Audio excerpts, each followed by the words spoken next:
Hello, my beautiful people, and welcome back to the Moments Podcast. I am back with a very special guest once again.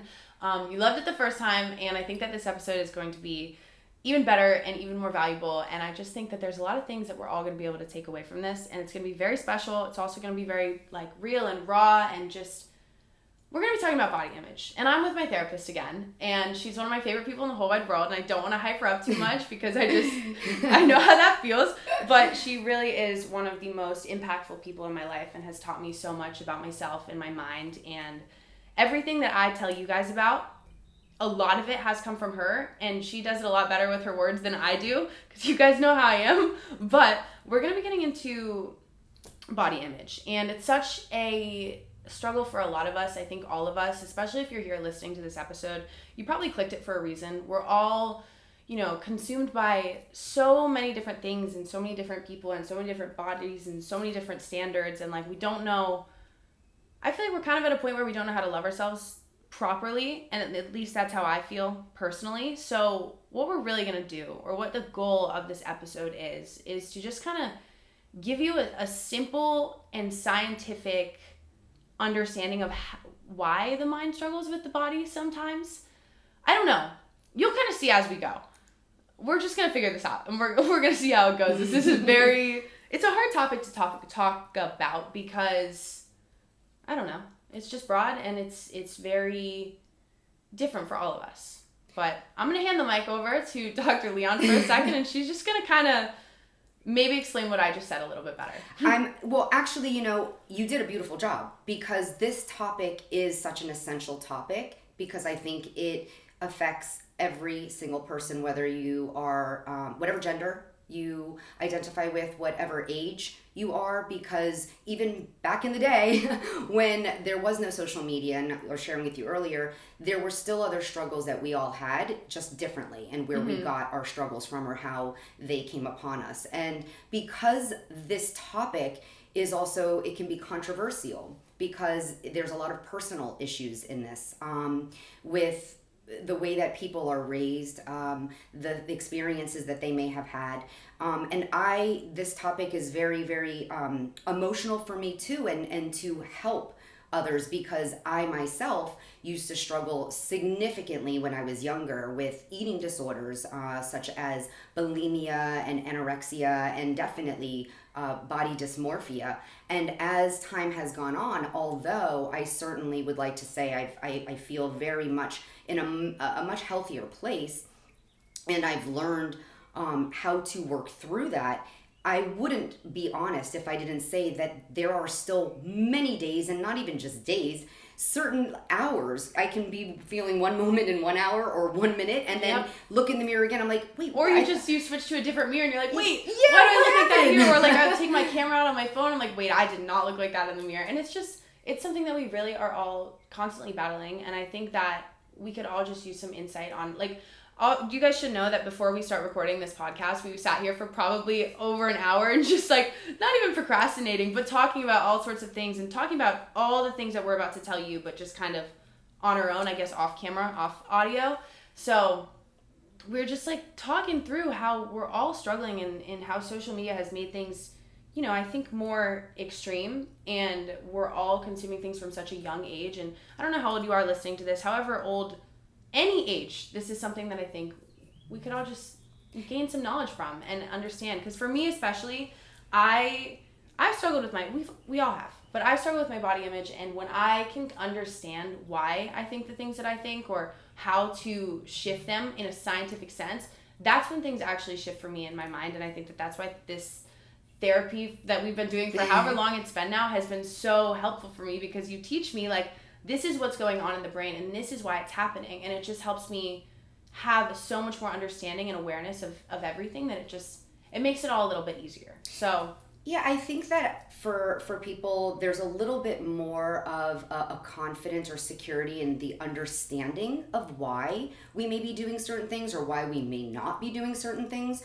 So to me, and in my work, I really try my best to give such a simplistic but scientific explanation of the why behind all of this. And, you know, when you shared what we were going to be talking about, I really did feel that, especially like for an intro topic of this, that it's important to understand why we have certain views of body image in the way that we do.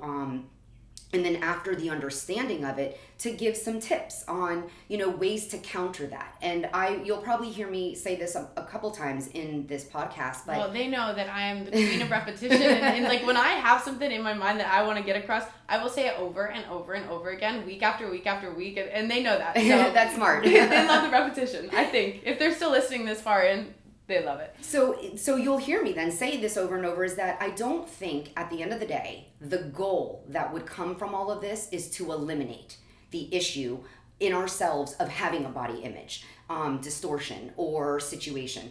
It's that we are significantly reducing the amount that it impacts us, or the amount of times that it pops into play. So and the amount of times too, I think that it actually physically affects the things that we do. Right, the impact. And yeah, like alters our lives, because I think I've been in different phases with my body where sometimes it is so much more just like mental, but I won't stop anything that I'm doing. Like I'm constantly thinking negatively about what I look like, but I won't physically stop myself from going somewhere. And there's been other times where I've struggled and I just won't leave the house if I don't have to, you know, like I don't want to go see my friends because I don't like the way that I look. And it's just sad because my friends don't give a shit about what I look like at all. And I shouldn't either. But I think that all these tips are just going to be very helpful in that sense, where it's like you don't have to stop your life. Right. And maybe for your audience also to understand too is, and when we talk about things and we say the word continuum, what it really is like a scale. Like there are some people that may have a thought that pops in, or they may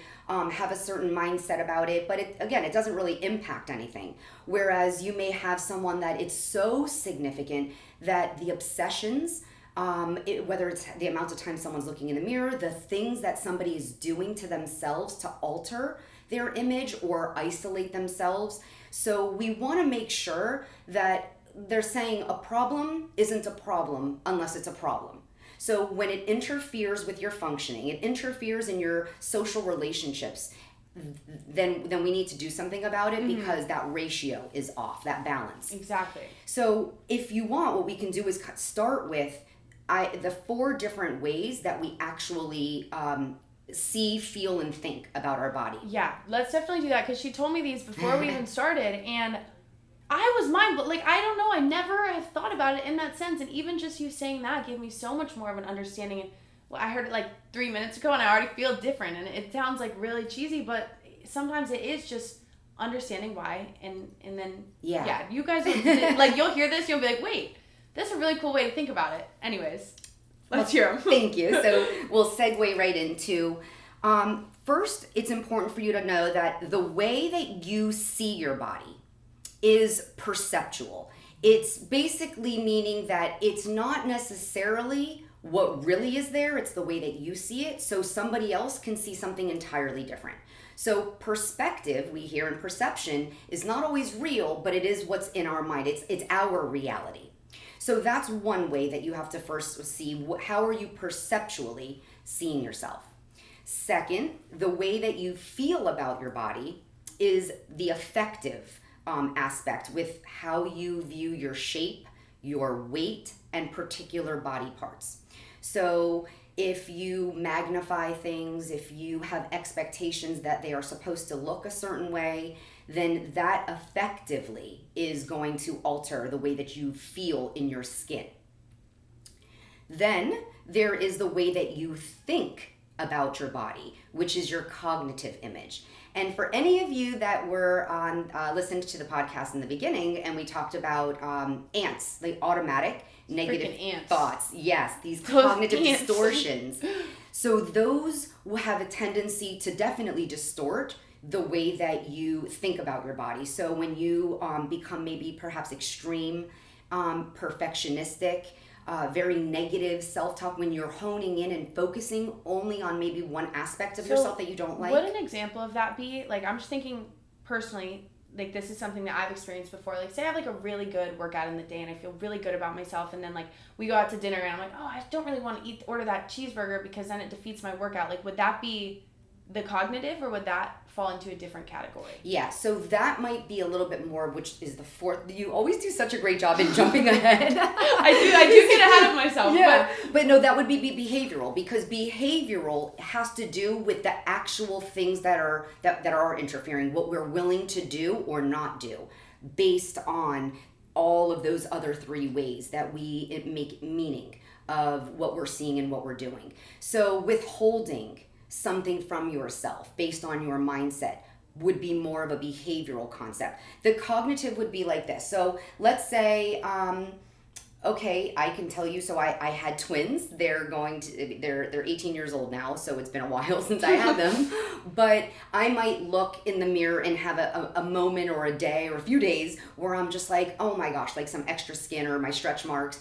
And that would be focusing in on one small aspect minor of my whole entire body that was strong enough to hold my two babies at once, to birth two babies at once. So the fact that my mind is only seeing such a tiny aspect of the bigger positive aspect of what my body was able to do, what I'm still currently able to do, that would be an example of a cognitive distortion. Okay, I see. Of the way we think about our body. But again, there's a lot of understanding deeper to why we may be experiencing the unhealthy patterns in these aspects. So, for example, I will give you a pointer in what are the different things that can help move through the problems. Your mindset. Your mindset, and as we talked about again in that first podcast that I was on, and you guys know since day one, mindset is powerful, and it is a game changer, and I think in every sense, in every aspect of life. And I've told you guys that time and time again, and now you're hearing it from the real professional. This is the one who taught me about mindset. So yes. So think of your mindset as like your mission statement. It's the way that you go into every problem your mission statement. and how you handle everything. So we develop, though, our mindset based on a few things. One is the family, how you were brought up, however you define what your family is. What were the messages that were around or that were actually verbalized?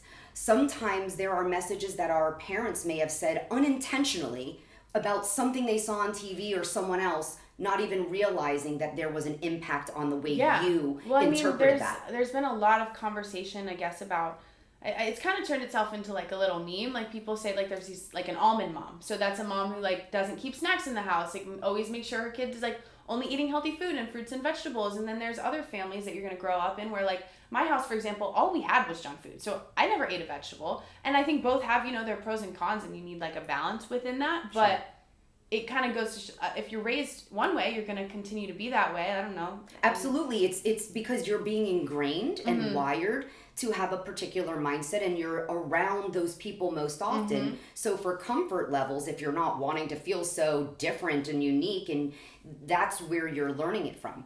But also, let's not deny that the peers that we hang around, again, no matter what age you are, the people that you surround yourself, are they having a lot of negative self-talk? Are they choosing to skip meals? Are they choosing particular things to eat or not eat that maybe kind of affect when you didn't originally have an issue? So it's being aware of the family, the friends, and then the piece that's so realistic right now, which is social media. The biggest one. Social media, I certainly am not here to bash anything about social media because there's so many wonderful aspects to it, but it has given us an amplification or a magnifier glass to things that may not be so healthy. And so because of the fact that it's also so easy to access, we have to everything's be so right careful. At our fingertips. Exactly. And everything that we were talking about this before we started recording too, like your For You page or your Explore page or your Instagram feed or even your Facebook, every social media feed that you go through is going to be catered just to you. So the content that you interact with more or watch more times or send to your friends, that's what you're going to get more of. So you kind of can like alter what you're seeing, but for the most part, I'm interacting with things I don't necessarily that aren't healthy for my mental health more often than I'd like to be. So then I'm seeing more of it, and then I'm wondering, why do I keep seeing this? But it's because I'm, doing it to myself. But yeah, like what it's you just focus very powerful. on grows. Exactly. And in like mentally so much, yes, but even physically. If I watch this video 10 times wishing that I had whatever it is that this person has, dang well that TikTok is going to keep showing me people that have it and make me want it more. And it kind of sucks, but it's really cool too, because you can alter that in the other sense, where if you see a video that really makes you shift the way that you're thinking about something, or it's something that makes you feel better or inspires you, you watch that video, you send that video to your friend to inspire them too, you're going to be shown more of that. And like, it's a slow process, but you can alter what you're consuming to be better for you, because we can't really just turn it off. Right. You can say all you want, like, just delete the app. That's not really how it works. No, I don't think keeping yourself from things, it's teaching yourself how to use things effectively. Yeah. And I'll go into more, just because I think you're bringing up such great points on the ability to control what you can versus what you can't.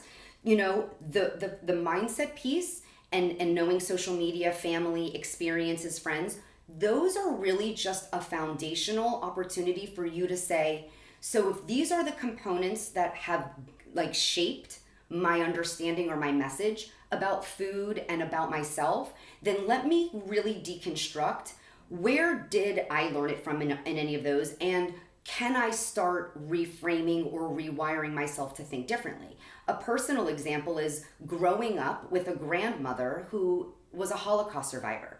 So the nature of a Holocaust survivor means basically like they're not eating. There's no food. There's a lot of issues around food. And then so my mother, who raised me as well, will also have a mentality based on how she was raised by my grandmother. So for me to have taken on through life certain aspects of food, and perhaps they may not have been the healthiest, I know the source of where it generated, so I knew that was an area I had to create reframes and strategies. Which is really cool to think about, because I've never really backtracked and tried to figure out what it was that really kind of like threw myself off with my self-image and everything. And I would really have to think about that to go back and pinpoint it. But that's super valuable, because I think that when you do that, it's such a good start on understanding why and how to work through things. A really sad example is just a client that I had, a very young client, and she had a horrible view of herself. And when we really deconstructed, where did this come from? It was in elementary school when a boy just was saying something silly, probably not ever realizing that this was going to stick with her forever and create her relationship with food. And so when we looked at, she's an adult now, and so this is from a while ago, and for her to have realized that her whole mindset about herself stemmed from something an elementary kid said, wow. It was so powerful to realize that, okay, that had a lot of power, but we certainly can create a more substantial foundation of how to create a healthier relationship with yourself and with food. Yeah, and I mean, that makes me think of, how I grew up hating my freckles so much, because people in elementary school called me like, they just said nasty things. Like they weren't cool at the time. And I grew up hating them because of those comments from 6-year-olds. And yeah, boys didn't like me, and boys would say I looked like this and looked like that, and they would always end up liking my friends. You know how kindergarten, elementary school crushes go. Like it messed with me at such a young age, and I think that just kind of held out for a long time, and I'm finally at a point where I love them. But it is crazy to think about how it can affect us from so little, so small. So and because of the power and that impact, what I think is important, especially in this category, before we go on to other strategies and tools, is to look at the words that we choose when we are talking about health, food, body. So a lot of times we will use words like thin, fat, workout versus wellness, strong and strength, health, why we go. It's not just to look good, but really it's all about brain health and to get the blood flow in your body and the oxygen flows. So it's very important to recognize that perhaps certain words even just can be changed and shifted to give you more of a motivation or a different mindset. Yeah, and I think that that's a huge one for me, and I guess my relationship with food. Again, this is another thing we were talking about before we even started recording. Like, I have began to view food as something that is going to fuel me, not just physically, but mentally as well. And like, I've been able to kind of read and like learn a little bit about what foods are going to affect me how. And I know that like healthy fats are going to help me with this and that. I wish I could remember exactly what they were now, but eventually we'll get to that. But I have just learned that not only does food fuel me physically, but like it gives me more energy. It makes me less irritable. It makes me more motivated. And when I view food that way, I'm so much more excited to eat it. Like, I'm not thinking about what it's going to do to me physically. I'm thinking about what it's going to do to me mentally, which is just a cool thing for me because there's been so many past versions of myself that only cared about my physical appearance and like what I looked like. But it's strange because when I focus on what it's doing for me mentally and how it's fueling me on a bigger scale, I feel better about myself physically, which is, it is very cool to experience. So you know my favorite quote is 90% of life is the meaning we make of things that happen. Yeah, and I tell you guys that all the time, and she's the one. So what you're doing right now, when you just said that, is you're creating meaning on why you're eating that particular food. You are identifying that this actually is brain health. And This is giving like me energy. A value. Yes, and exactly. like I don't know the word I'm looking for, but yeah, giving it value, making it worthy, like knowing that it's deserved and it's fueling me, and like, I don't know, having gratitude and appreciation for it. Sure, when you're eating antioxidants, when you're eating omega fatty acids, there is a real science behind those in our brain. So it's going to particular cells and different lobes in our brain that are related to our decision making, our energy levels. It's so fascinating. So I that totally is have why to take a nutrition class because when you really think about it, like, it's wild. Yeah. It is. How food actually does fuel us. And it's not, I think that's something I just want to touch on before we even get into like the tips is if anyone's listening, like I want you to know that like, what's the way I'm trying to describe this? We'll get back to it actually. Totally lost my train of thought. That's okay. I do this often. I do this all the time. It's okay because actually, I was gonna say that happens in our sessions, and then you wind up remembering. I remember. Yeah, she knows this the most. But food is deserved. Like, it's not something you have to earn. Like, it is what is going to carry you through like everything. And obviously, we're gonna get into the tips and tricks and like how to understand this. But sometimes like I just need someone to tell me that like I don't have to do anything to deserve it. So if you're listening and you're struggling with it, just know that you don't have to do anything, and you deserve to just take care of yourself. And now we can continue. I don't know why that was just like... Well, no, I think it's important because I think maybe you're also using the words like mindfulness to be very aware of not feeling like you're punishing yourself. Yeah. And using food as a punishment or even a reward. So it's that relationship that you have, the perception of what food is. And if you look at it as an enemy, then you really won't ever find the way to fuel your brain with, mental power, with the physical energy and the ability to basically deconstruct those ants. You can't really do well in that cognitive power if you're not eating brain healthy foods. So that is really not something to be minimized. It's to really start to think about what types of foods are you eating. Not so much like, yes, sugar's not good, but not because you gain weight from sugar, because of the effect that it has on the brain. Yeah. That's what I think you're just really speaking to, is the effect that particular foods have on your brain, but it doesn't mean that you don't necessarily eat it and you eliminate it. Yeah. You're not It's having like everything, I this is the way I kind of view my relationship with food. Like, I will pay attention to what I'm putting into my body. I want my greens, I want my fruits, I want my vegetables and my proteins and all that. But I also love to eat for the soul. Like, if I'm going out to dinner and I'm going to my favorite restaurant, I'm going to get the triple size portion of whatever it is, and I'm going to enjoy every second of it. And I don't have to feel guilty about it. I don't have to feel bad about it. So like, I kind of tell myself, sometimes I'm eating for the brain and sometimes I'm eating for the soul. And like, when I think like that, I do notice that I have such a better relationship with food in general. And it's cool. You wouldn't be as successful if you weren't aware and we hadn't discussed so much about recognizing those automatic negative thoughts. So you're not getting stuck on making something such a big deal. You are not getting stuck on the perfectionistic thinking about the way that you are supposed to be eating. So because of that, that is why you're able to replace those really unhealthy thoughts that you were having before. Yeah, I think it's cool because yeah, it's like you were saying before, like it's not something we can stop from happening, but we can shift it into Yes. all of these things, which is exactly what you're explaining. So I'm gonna keep doing that. I just keep getting distracted like I always do. No, I love that you give, the examples though, because as much as I will sit here and talk about, the clinical terms or the understanding of it, I really want people to see how it looks in real life. So I think that giving those examples so that they can relate, I think are helpful to pair. And I think that's cool too, because I know that if I was listening to something, you can tell me all the science, and I'll absorb a little bit of it, and I'll remember things, but you give me the science and an example, that's when it'll click. So hopefully, you guys, you can shoot us with the feedback and let us know, like, if this is a way you like to talk about things or what, but I guess we could keep going. So the one tip is really start recognizing your own mindset, being aware of your mindset, being aware of how much are you even judging other people when you're out or when you're looking at people. How much are you doing that of negative self-talk about others? Again, could be unintentional. It's just something that naturally happens. So, we want to make sure that we're starting to refrain, I should say, minimize the amount that we're doing. And it may never go away, but if we can do it so much less, because here's where the second tip comes in. If we're doing that less, that means we have to be doing something more. So what could we be doing more of? Well, that is a little bit more simple.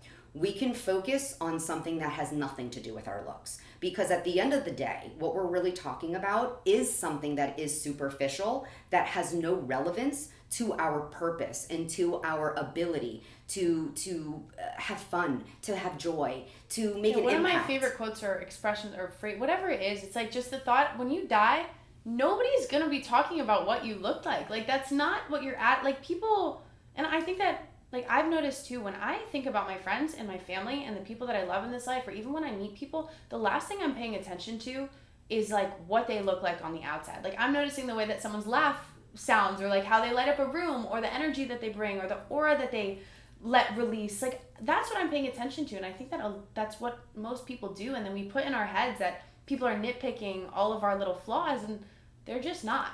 Like, in reality, we're our own biggest enemies. Look, let's be real. There may be people who are doing that, but those are people who are very unhappy with themselves. Happy people don't deconstruct other people. That's exactly what that is. It's them feeling a certain type of way and then putting it on to someone else.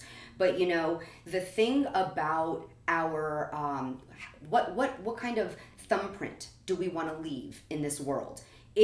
The only word that I would ever want to be left with that had to describe how I actually physically look would be strong. The rest would be that I was kind, that I was so helpful, that I was thoughtful, that any other characteristics would be what my goal is to have somebody describe me. But again, the only physical one I would love is, the word strong. Back in the day, it wouldn't have been. It certainly would have been about being thin or having a certain type of body, being petite. That was something that I used to crave. So I do think it is important to also ask yourself why. Why do I need to see, a certain bone of mine or my ribs, or why do I need my nose to be a little bit smaller, or for my lip to? And I think that's where it's tough too, because when I really try to think about why, I don't even know why. Like, I guess to feel more beautiful to other people, but I don't know. I don't know why. And I think that that's where I get frustrated, and I think I still struggle sometimes, because, like, I'm aware of all these things, and I know how I need to shift it. So I try to think of, like, why do I even feel like this? Like, why can't I look past this? And I can't figure it out. So I don't know if anyone else struggles with that in that sense, but what would you say to me about that? Like, how do I figure out why? Well, honestly, I would ask you if you're capable of not necessarily needing to know it that bad if you're getting stuck, and instead replace it with your skills and focusing on your passion, your dreams, your goals, the abilities that you have and the capabilities. I do think that we do make decisions to feel a little bit more comfortable in our skin. We can have people tell us, but you don't need to, you look just great. But obviously we're not feeling that. So we can be told. You can tell me a million times. You can give me all the outside validation, but if I don't have it, like, within myself, it's not, it means nothing. And here's where I think we can bring up a great point too, is that everything is based on, like, a scale. there are a variety of ways that we all like to enhance the way that we look, whether it's buying clothes a certain size, putting on makeup, adding jewelry, piercings. tattoos. Exactly. I think it's going to be the level of how much or what are we doing, that intensity of it. So when we look at putting contour, we are literally, contour means you are changing the shape of your face so that you either have higher cheekbones, or contouring our nose so it looks thinner. Putting on body slimmers. There's a variety of things that we do on a regular basis to enhance. So I don't want people to get the wrong understanding that you have to be completely organically natural, no makeup, no nothing. It's not really about that. It's about how much of do you need versus what do you want, and how much of those two things are interfering in your life functioning. How much money and time are you spending on something that is on the outside versus something that's related to your passion and your goals and your skill set? We think that we need the outside to be relevant to our self-worth and our happiness. Research has shown that is absolutely not true. At all. Like, not even in the slightest. No, unfortunately, it's not. So we've got to not ignore it, because but move away to because focus it's on like, something that's different. exactly what society puts on us, that it is important, and it does add value, and it makes you a more valuable person. And it's not, and it's so hard to escape that. But yeah, let's science. Yeah, science. so like, if you science really go back doesn't to lie. science, like, it never does. No. Which I think leads us to something we've already talked about in this so far, but now it's really about how do we not do this. It's the word comparison. I have yet to find anybody, whether you're this big guru, famous, it doesn't matter, that doesn't get caught up in comparisons. Comparison is a human behavior that we do. It is a form to sometimes help us feel like, are we measuring up or are we not?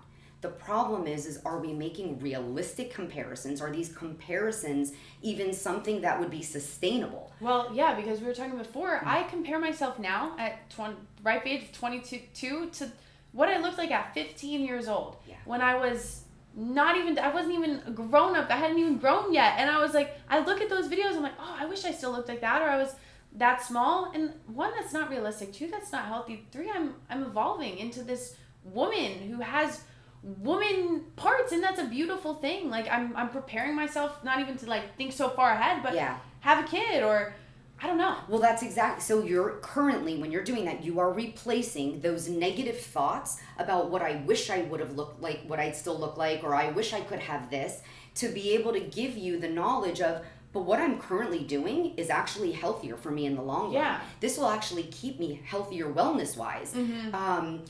Whether you have, plans later on to procreate, it absolutely does have an impact and can affect you. It's cool to think about my future self, like taking care of her, and not just, and I'm all for being in the moment, but I don't want to destroy myself now to look a certain way now to have to handle the effects of it, I guess, when I'm older. I want to continue to fuel myself so that I can continue to live happy and feel good, and take care of future me and protect her. And bring up a good point about everything in life really comes at a cost. So things that you may be doing that you may think are great in that moment can actually have long-term damage.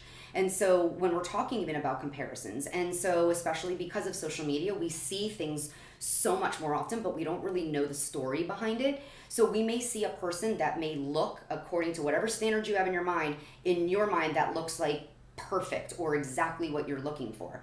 But we also don't know their struggle. We also don't know how much they're restricting, or what they had to go through, or how long they've been doing something to get to that space. So I think it's really important to deconstruct who and what we are comparing ourselves to. Me looking at someone who may be in their 20s and wishing certain areas of my body would look like that. It is so unrealistic. Like I said, I'm almost 47 and I had twins. So it's... And that's so freaking cool. It is. That's my word of the day. That's the one I can't keep saying, is the word cool. That's the one. But embracing the coolness of what our bodies are able to do and capable, correct. And like, I think that that's another thing that helps me so much with just appreciating food and being grateful for it is what it makes me able to do. Like I've there's been days where I'm just so busy, I don't have time to eat anything. By the time I go to bed, I feel weak, I feel frail, I feel tired, I feel like sick to an extent. And the days that I'm fueling myself with everything that I need, I have energy. And it feels good to have that. I'm like, this is what it feels like to be a functioning human. And my body is doing so much for me and taking such good care of me. And it all just goes back to, I think, like the way that we think about things or the way that we make meaning of everything. Yeah, it is. And but the mindfulness like every time gets you to do that. Yeah. And so mindfulness helps in your ratio. I don't think you're ever going to say there wasn't a day that I didn't skip a meal or I didn't not eat. But I think that you will certainly be in a space where you say the majority of the time, I do eat healthy, I'm mindful of what I'm eating, and my mindset is based on healthy mind, healthy body. Doesn't mean you're not going to have a couple times where it doesn't happen, but because your brain has been trained to experience the difference, the mindfulness to know this is what it feels like when I don't versus this is what it feels like when I do, you will be more inclined to do what you need to do to experience what you're wanting. You will align yourself in a way where if you know you have such a busy schedule, you're like, wait though, I do need to either, whether it's grabbing a bar or where could I grab my smoothie, where could I get what I need so I don't put myself in that position where I have no energy or where I feel like I'm gonna start like hating how I look. Yeah. Because your mind will not work the same either when you are skipping or eliminating or not eating because you're the not amounts that you fueling the need. brain. Right. The or brain your decision is so cool. So cool. Yes, it's so complex. Yeah, explain. This is like so off topic, but I think it's fascinating. And I don't know if you guys didn't listen to the episode before, you're a brain health coach. Yes. Right? So what exactly does that mean? Because every time you tell me, I'm like, that is so cool. And I don't know, I want them to know too because yeah, for sure. Because I think really that should be what therapy first starts off as. Anyway. Yeah. I think every and I think single that puts session. such a better view of it in my mind too. Because when I first came to you, I wasn't going to therapy. It was more a life coach kind of thing. And that stigma. It helped me a lot with, getting myself there. Now I think therapy is just freaking awesome and I'll tell everyone to go.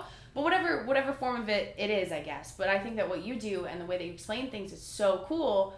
And yeah. Yeah. Well, what it is that I think happens for people is when you explain a little bit about the operating system, again, simplistically, of why your brain does what it does and why it's not doing what it's doing. What kinds of things can you do nutritionally, sleep-wise, activity-wise, coloring, moving, walking, all of those things have a connection to the chemicals that we release. So I give tools and strategies that have everything to do with the types of chemicals your brain needs to elicit for that balance. So I teach you how to provide yourself with happy chemicals and peace chemicals in a sense. How to shift from having too much cortisol, which is our stress chemical, and learning how to activate another area. So I think really essentially brain health has to do with the overall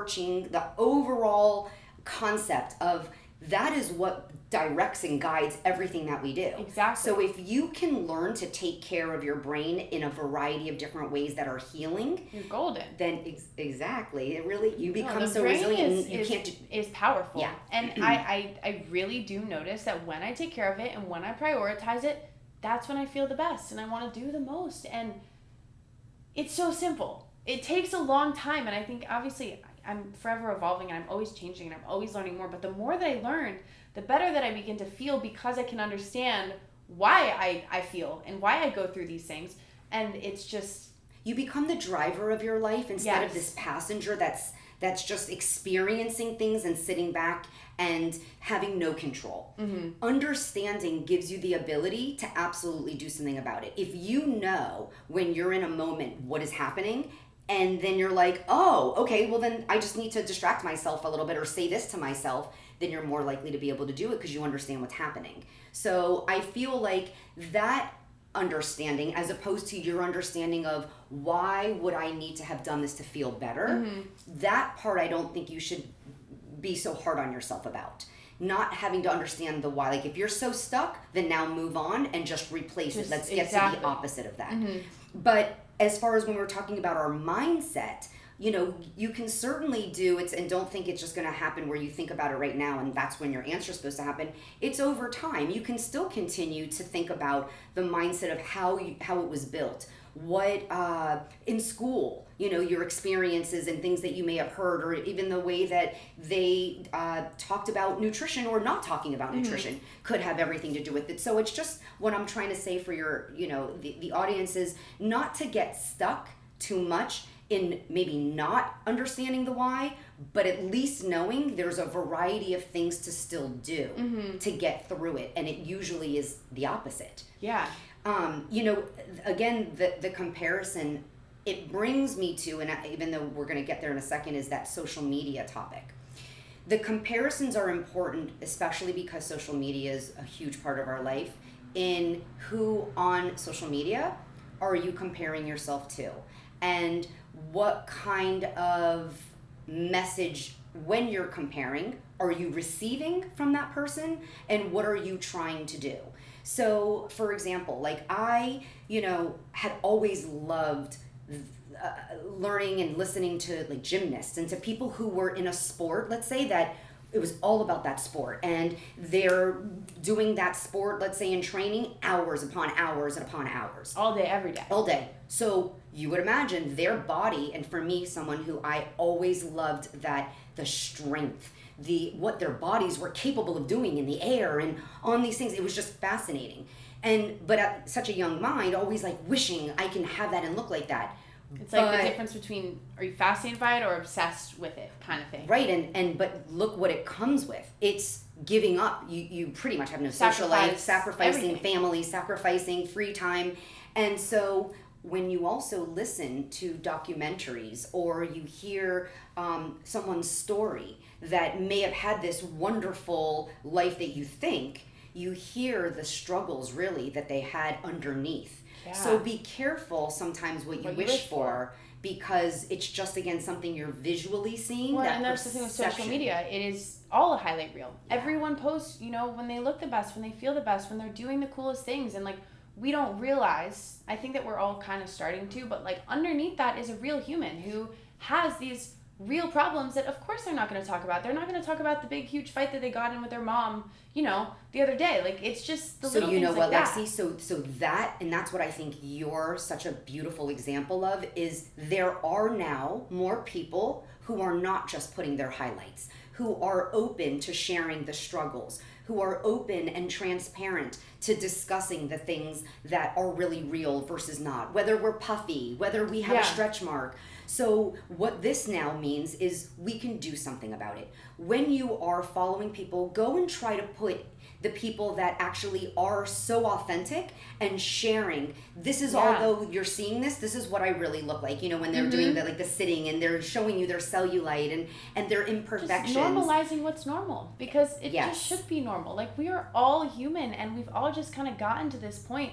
Like, social media, I think I talked about it on last week's episode too, just, it has so much power and it can be used for so much good. And I think that we all could just like work towards making it a safer place to be. Like, just, you know, like exactly like you're saying, interact with the content that makes you feel good and feel loved versus what does the opposite. Exactly. And just so spread what's good. To put in your FYP and your any of your news feeds, companies or people that exemplify the mindset, the healthy mindset that you are trying to achieve. Not something you just wish you would like to look at or that you wish you could be, but more so does it answer the question of, is this a healthy person to follow? Is this healthy for my mindset? Or does this give me so much pressure or make me feel less than when I'm watching this? Yeah, because there are certain people that I follow or certain things that I follow or events or whatever it may be.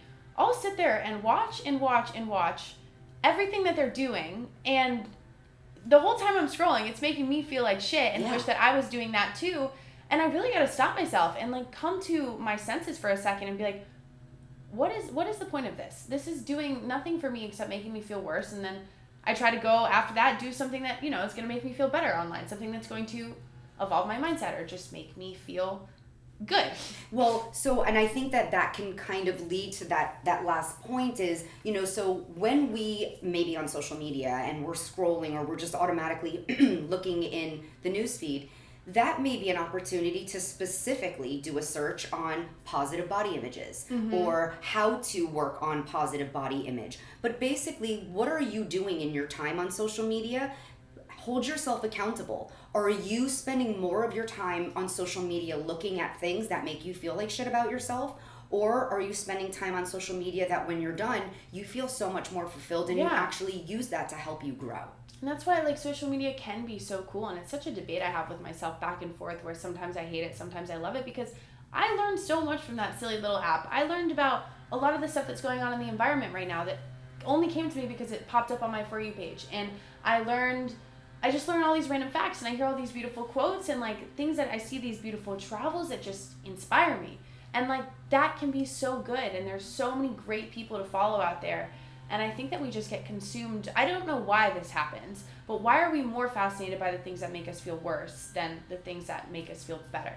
Our brain is born with a protective mode as the primary source to be in a position to be like if something's coming at us or to feed ourselves. I mentioned in that first time when we were doing the podcast that we have a brain where the negative part of it is so much bigger than the positive. But as we live through life, we have the ability to grow that positive part so much bigger than the negative. You just gotta water it. Exactly. So what you focus on grows, and what you don't basically shrinks. So if you will if you are finding yourself consuming yourself with the negatives or the news and hearing all of these messages that can feel scary and anxious, you're more inclined to keep doing that. But if you force yourself to find podcasts and content that is geared with positive messages and smiles, like there's something called the Daily Smile versus like hearing about the horrible things. Yeah. You won't have a brain that functions that way. You will default to seeing opportunities immediately and straying away from things that are just so unhealthy and uncomfortable.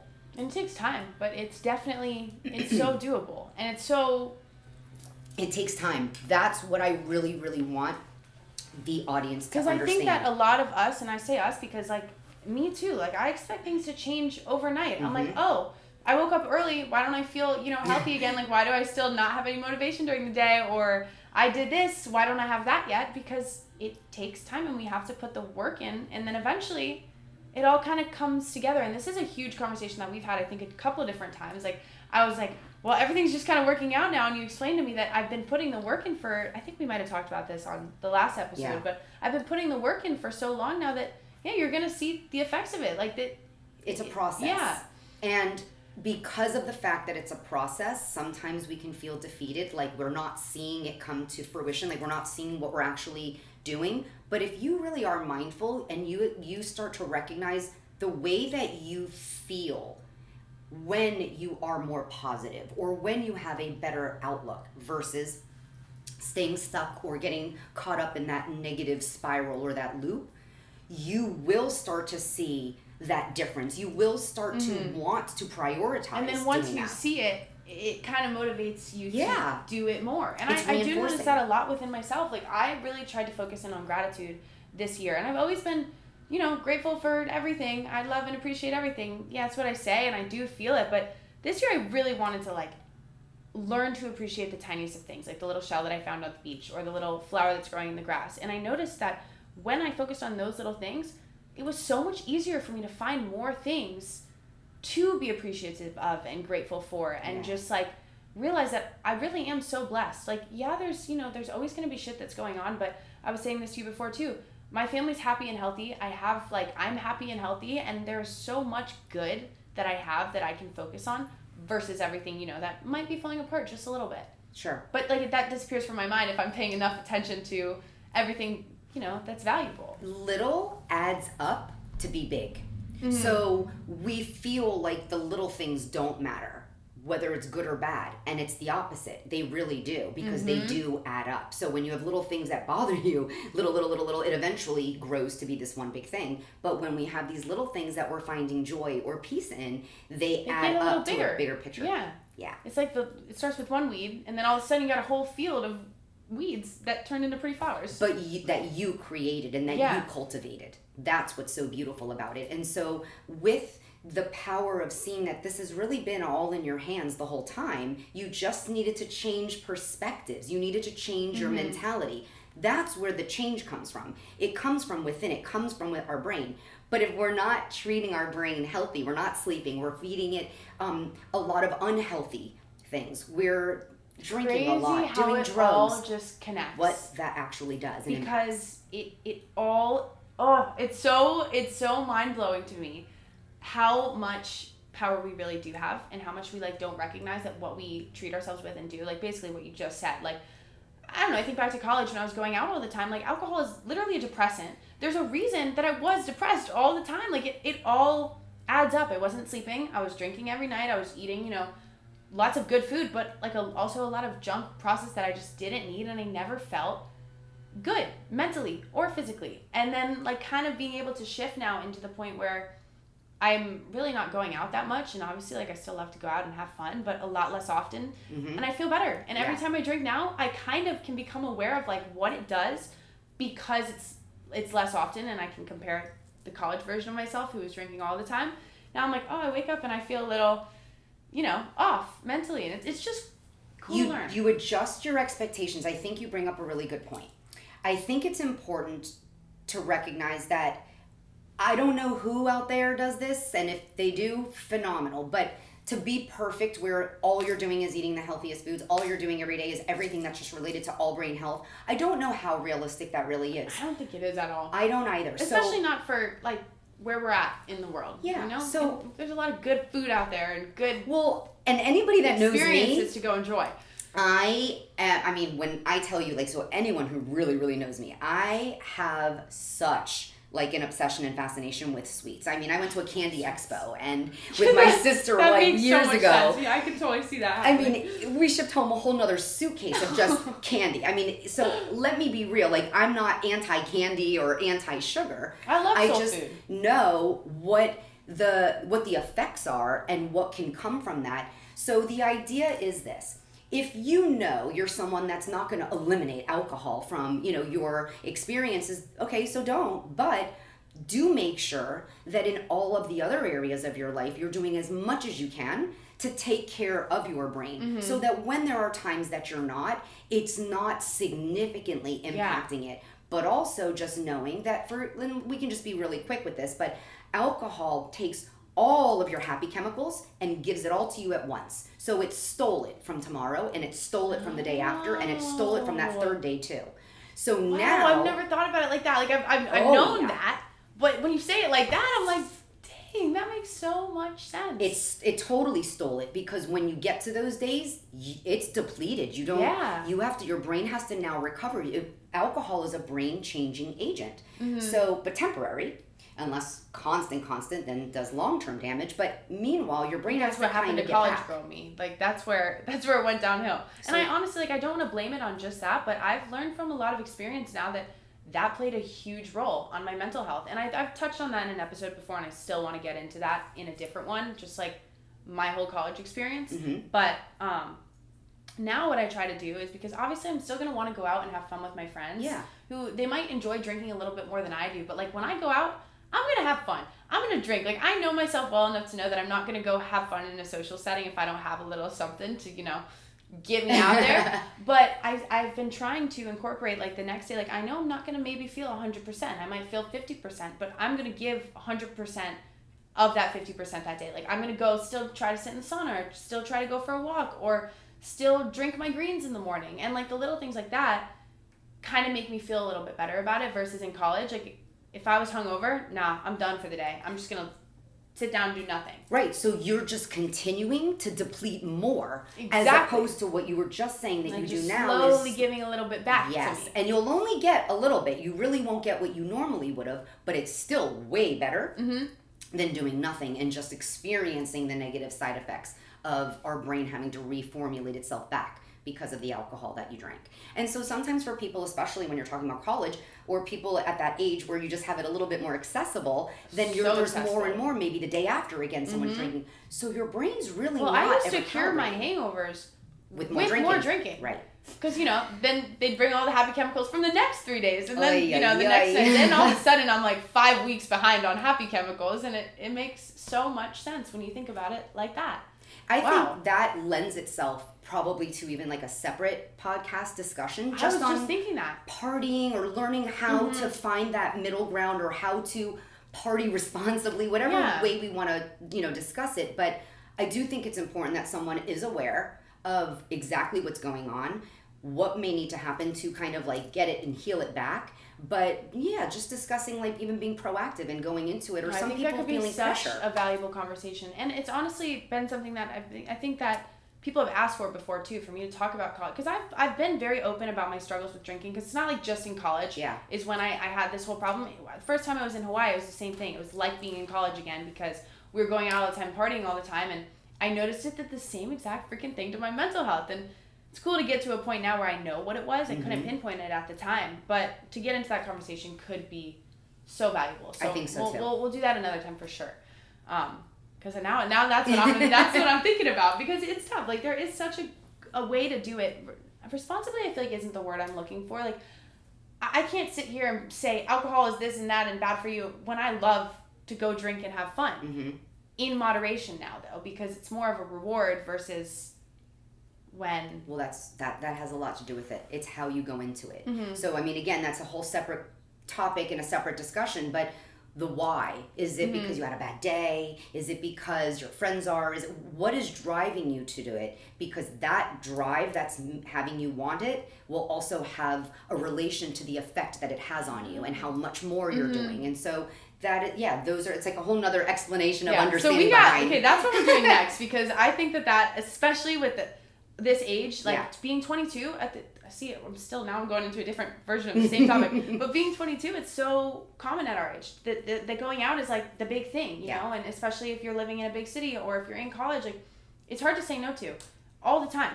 So we will do an episode on that, because it sounds like a lot of fun. But I guess we should probably get back to wherever we were at on our list of tips to love yourself a little bit more or understand yourself a little bit more. Yeah, I mean, I think to summarize the actual tips that I pretty much gave would be to look at it like this. Number one, it's your mindset and developing a healthier mindset. So you may need to unwire, or you may need to just create that it never even was created before. Focusing on life, the opposite of things that are about physical. And the skills and the real true meaning and depth of who we are. So that would be the second tip. The third is the avoidance of comparisons. So the things that we're doing and not doing in our life that put comparisons into play is making sure that we are so mindful and aware of where those are coming from and who we are following or we're looking for our messages.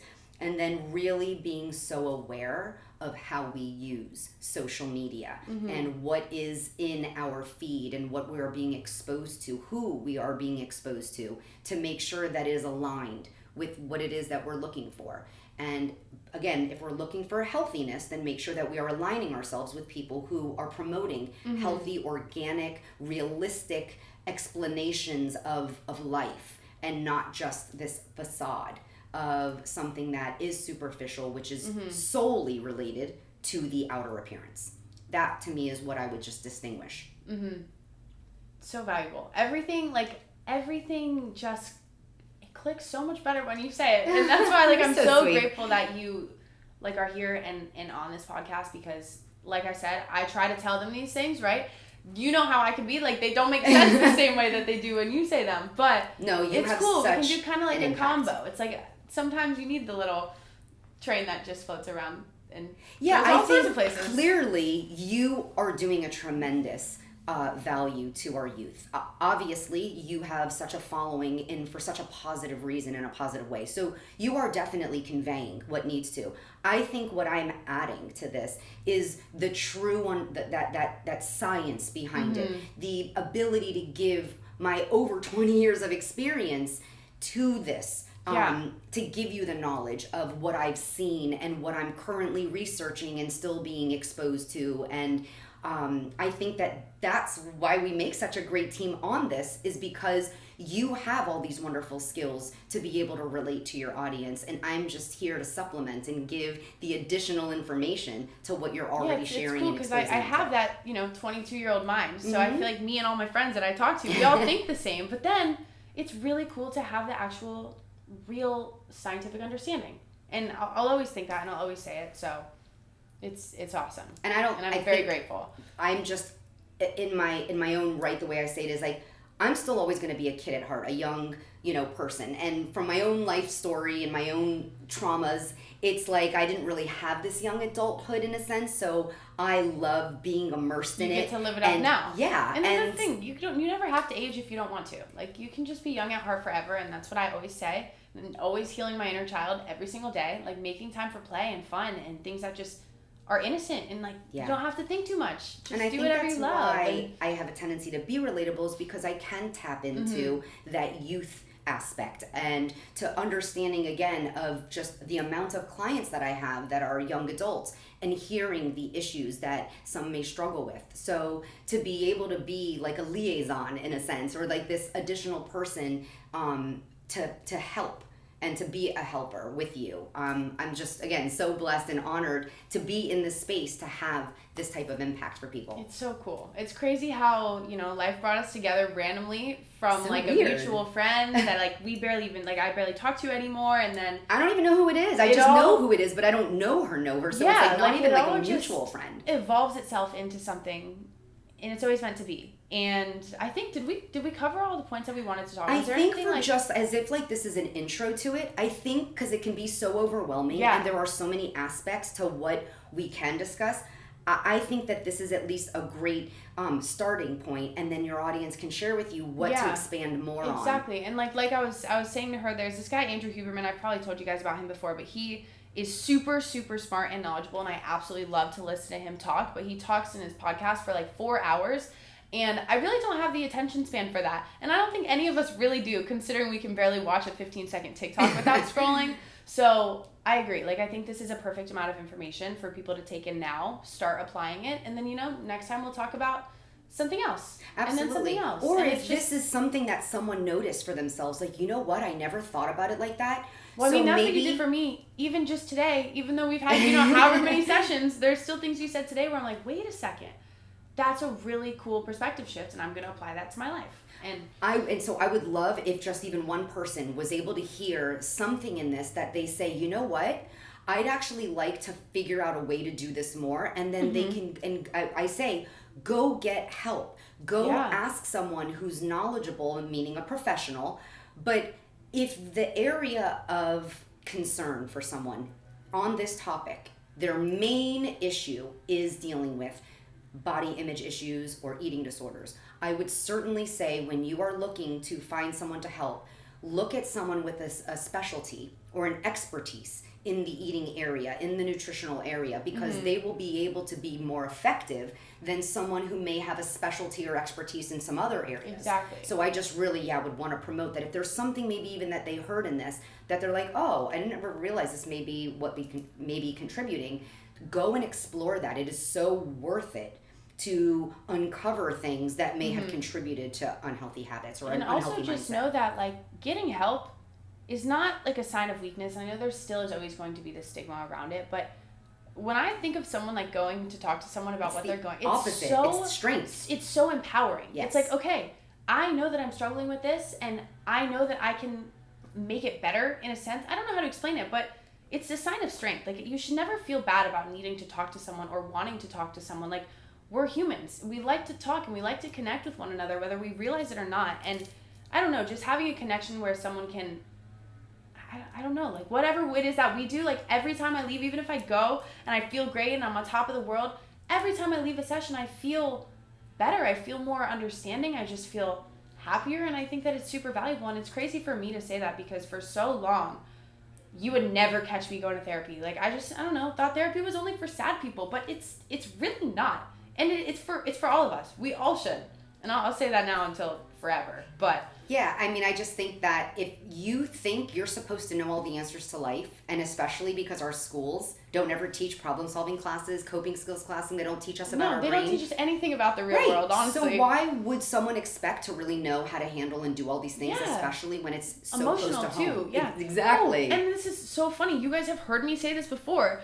I have said so many times, like, anytime I leave a session, like, I feel like I went to class, but, like, a class that I actually wanted to go to. It's like taking a college course that you loved, where I left with, like, notes and new facts, and I was like, oh, I loved that. And I've said that to them, too. It's just, it's cool. It's so, there's me saying it's a cool different again. way to experience learning and about yourself than when you're going in and only talking about negatives or only hearing all of these negatives. It's never anything I identified with when I went to therapy. So I'm doing what I wish I would have received, basically. That's so awesome. That's what kind of led me to, do it this way. And it's so great. It really is. And honestly, I want you guys to all, we're getting, I feel weird saying Dr. Leon because I never say that. Jessica. Like, it's just, anyways, she's gonna make her way over to Instagram. We're gonna make it happen, like, somehow, some way, because she's got so much to share with this world, and I know that she is gonna, like, make it happen and find a way to share it. So you guys should go follow her. It's therapist_to-go, right? So go do that. Send her a DM. Tell her she's awesome because she deserves it. And I'm so grateful that she's in my life and now that she gets to be in yours too. And I hope that this episode was able to help you feel a little bit better and just understand yourself a little bit better. And I just hope you know, not to be all cringe and cheesy, but you're beautiful and you're perfectly made, and you should just love yourself and take care of yourself. And I'm grateful for you. And yeah, that's what I got. Any closing notes? I just want to say I am, again, honored to be able to participate in discussions like this and to try to affect change and make change. And I look forward to feedback, good and bad. It used to make me so afraid to do this. Send it all. But I am so, open to everything, and I look forward to our next one. Yeah, this is such a fun and new and exciting little thing that we have going on, but I think that it's really, really great. And we'll be back with more episodes. Let us know what you want to hear. Let us know. Okay, I love you guys. I'll talk to you soon. Bye. Bye.